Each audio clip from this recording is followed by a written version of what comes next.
Welcome back, YouTube. I've been asked to do a video on quartering up a wild hog or a deer. Well, I ain't got no wild hog or deer to quarter up today, but I'm gonna just try to show you how I separate my cuts of meat from the hind quarter off of a deer, and just show you how I do it. I don't know the names of all these cuts of meat, but one of the first thing I do is I trim off all this extra skin or whatever you want to call it, and this fat, and get all of that off, because I don't like any fat on the deer. A hog, I like the hog of flavor, the taste, but on a deer, I don't know, it just, it's like it gives it a bad flavor to me or something, or not the flavor, but like it's dry, greasy film or something gets on my teeth or something off the fat off of a deer. That's the only way I know to explain it, but I'm gonna just trim this off till I get it down to where I want it at, and then I'll start trying to find the sections to cut it off, cut it up.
Now, what I usually do, this way I've always done it, and a lot of us has always done it since I was a young boy. If I kill a deer and it's kind of in the early part of the year here in September, it's still 90, 100 degrees some days. If I'm going to dress him at home and everything, cut him up, quarter him, then I got a 55-gallon plastic barrel.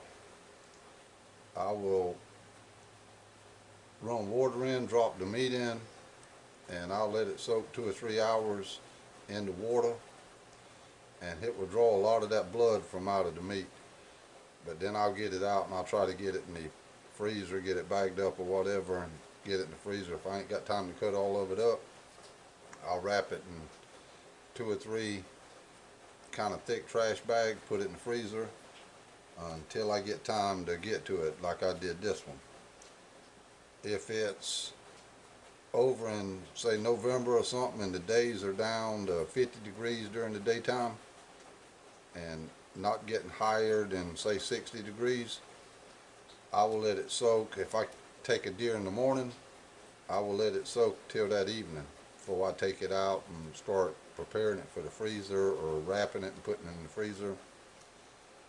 And if I take him in the evening, I'll bring him home, clean him, quarter him up, drop it in the barrel, fill the barrel half full of however much water I need to cover it good, because I'm still using well water from out the ground, and the water is cold once it runs for a few minutes, because it's pulling it from down past 3 or 4 rocks, and I'll let it soak in there and let it get that blood out, and it kind of tenderizes it also. But that's just how I do. And I'm going to try to get into how I cut mine, and I don't know the names of all of these cuts, but this is just the way that I do mine, and I just thought I'd share it with you and try to show you a little bit about this. I'd had some requests on showing how to quarter different things, but this is what I got to work with today. I took this out the freezer and I've had it soaking in the water and thawing, and hope it still ain't too much froze on the inside. Okay, I've skimmed most of that skim off of here, or skin, over the outer layer of meat, or whatever you want to call that, skim or whatever. Most of the fat. So whatever, if it may have had a little bit of hair or something on it, just took all that off. But I skimmed it good as I want to. Now what I'm going to do, I'm going to turn it up on its side. Now right here you can see there's a seam that separates this meat in here. Then right here there's another seam. But what I'm going to do, I'm going to go ahead and separate this. And some of it you can kind of open with your hands. I'm having a time with it being on this board and so slick and everything, holding it by myself.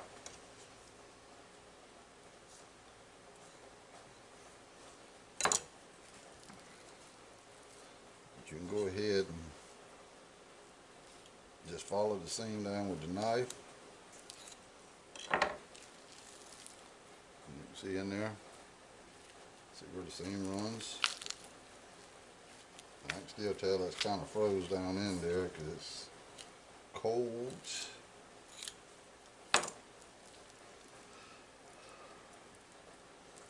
Let's see if we can find this seam here and get in here on it.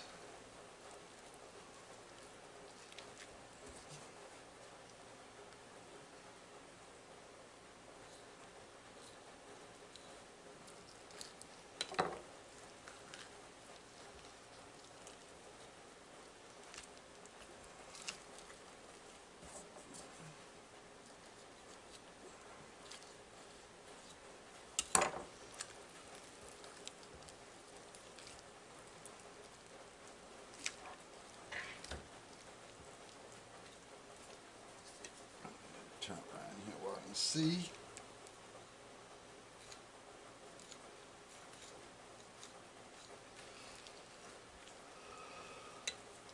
I don't always do it the same way every time.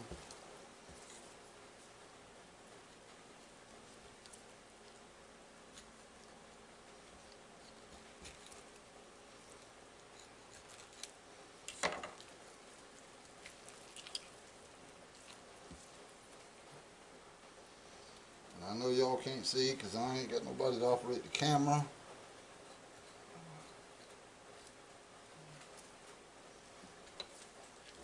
But I'm doing the best I can.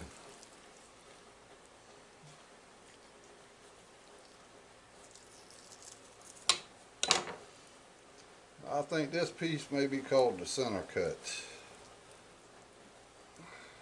But I know it's a good tender piece. Wrap that thing with bacon, cook it on the grill, or you can slice it up, and it's pretty much like the tenderloin what you cut off.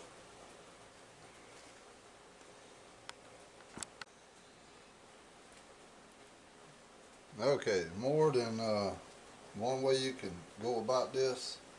I got that piece out the middle. Get it turned back up here. If you want to, we can go ahead and get this piece here out the way, this little small piece on the outside here. It's just kind of an outside flap. Just go ahead and kind of cut it out the way if we want to.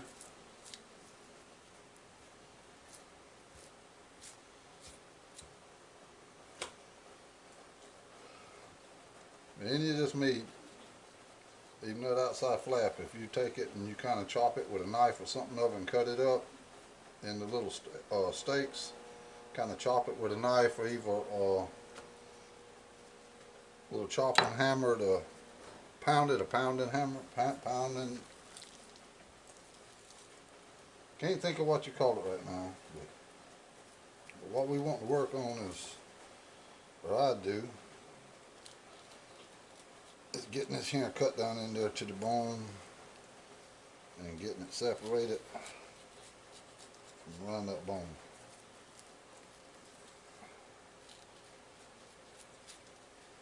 But I think I'm gonna go ahead and work on this top part here first.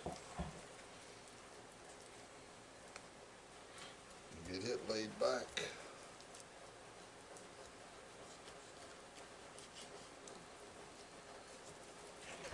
And this way I can see.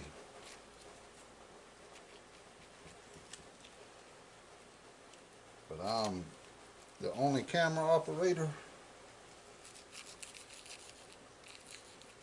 And I hope y'all can see what I'm doing. But I just want to follow up where the meat is put together at. That's all I want to do, and get around that bone.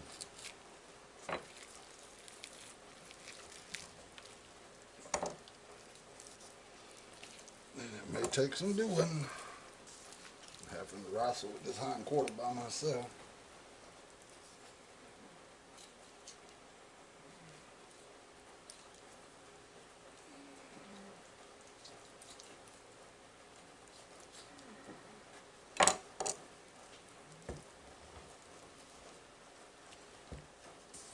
All I want to do is follow it.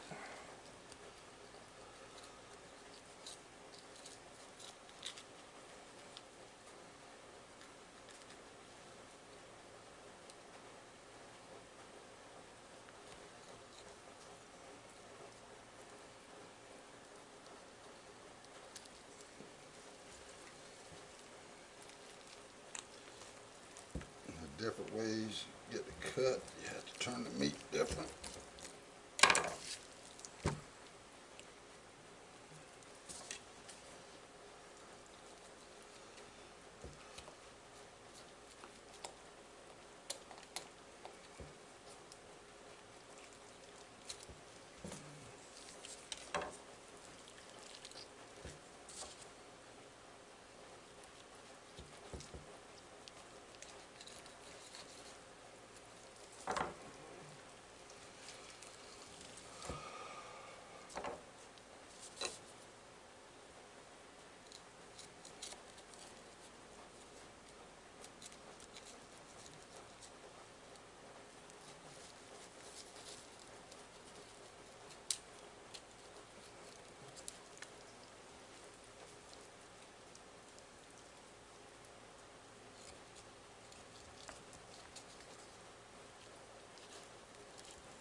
Well, I was close enough. Anyhow, there's another one of the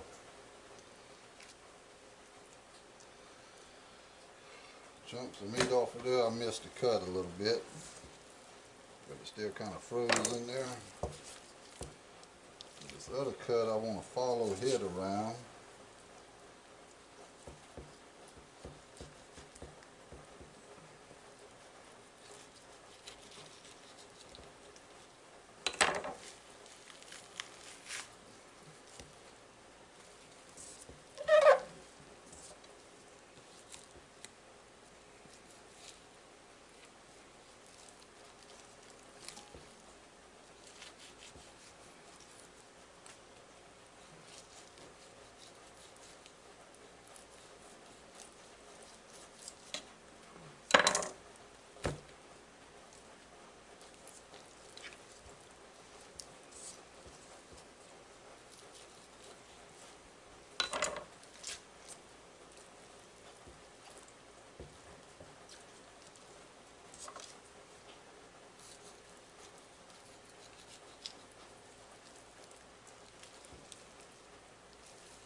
There's a knuckle there that you have to get around. The knuckle does the thing.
Like I say, I'm no professional, but this is just the way I do mine.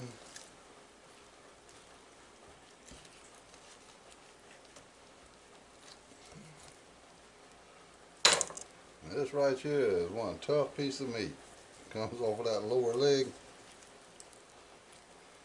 but you can go back and you can trim whatever meat still left on the bone into stew beef.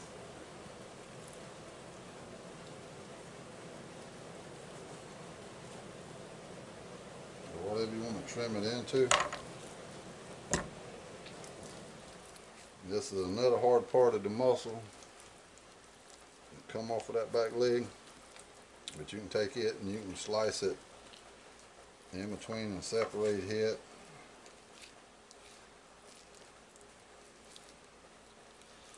But now you can, one of the things I do with this part is I put it in a slow cooker overnight, and I just kind of separate it where to lay out, cook it in a slow cooker, and then I can hash it up and make it into barbecue or into something.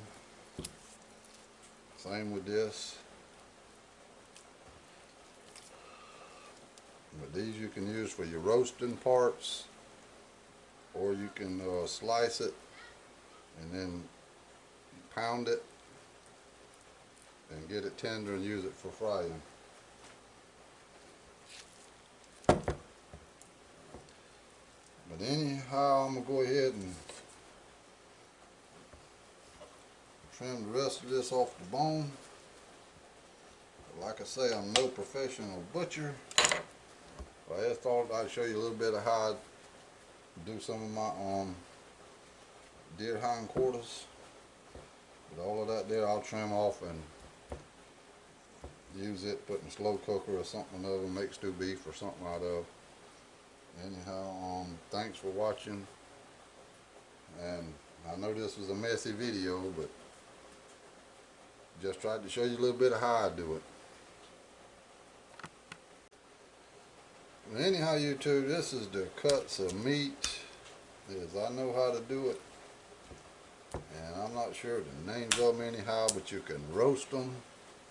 I know this piece here is good on the grill and it's tender. You either grill head or fry it, whichever one you want to do. A lot of the older people, when I come up, would take these pieces of meat like this and soak in vinegar and water for a couple of hours in the sink. Pour some vinegar in the water, let it soak, and they said they would it would take the wild taste out of it, but I had never tasted wild taste in deer meat. The only thing I ever tasted was deer meat, and I always love it fried. Fried is my favorite way. But you can take these pieces here that's made for roast and cut them across the grain and pound it with a mallet or something. And or the wife likes to take it and she'll take a knife and go up and down it after she cuts it up into little small steaks or chunks to fry and tenderize it. But anyhow, that's the cuts of meat. That's how I do it. And I know I'll get comments saying that I did it wrong or incorrectly, but that's why I say that's the way I do it. Not the way I don't do it. The butcher may do it a different way, or somebody may do it perfect, but that's the way I do it. But this is the tough part to come off the bottom part of the leg. But ain't much you can do with that, but cook it in a slow cooker or something overnight to tenderize it, because you got all that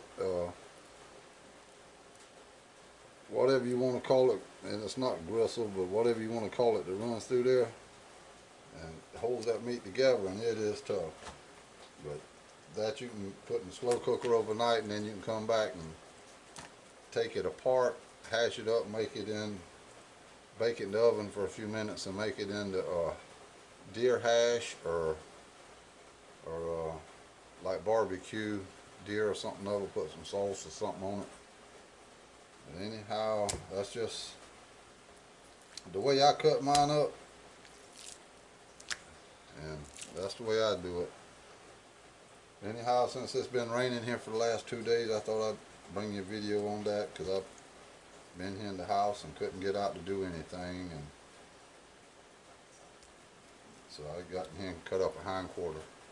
Anyhow, I know you ain't gonna enjoy the video because there's a lot of work in it and cutting up meat, and it looks messy and all that, so I'm not gonna say hope you enjoyed.